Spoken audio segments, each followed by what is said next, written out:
Началась эта история около года назад, когда онлайн я наткнулась на рекламу о заработке на фрилансе.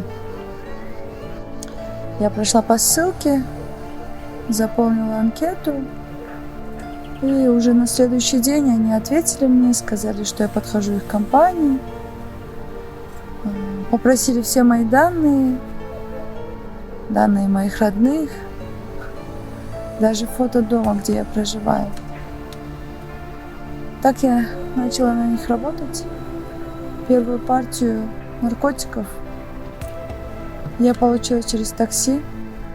Мне объяснили, что нужно делать, куда ставить закладки, как отправлять координаты. Все шло хорошо. И первое время я хорошо зарабатывала. Но со временем, когда я была на учебе или по своим делам, я не успевала принять товар, на меня начали вешаться штрафы.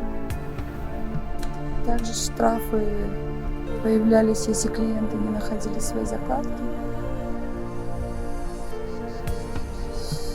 Все это возрастало в огромную сумму.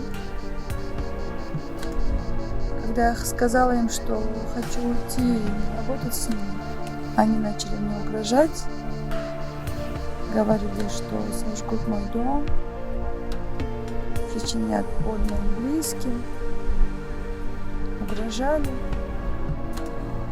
Я не могла об этом никому рассказать, ни родным, ни друзьям, ни тем более милиции, так как я понимала, что это незаконно, и меня бы могли саму задержать. Что, правда, и произошло в конечном счете. Было задержание, суд. Моя судимость стала клеймом не только на мне, но и наложила большой отпечаток на жизнь моих детей и родных. Я сожалею о том, что вступила на такой путь.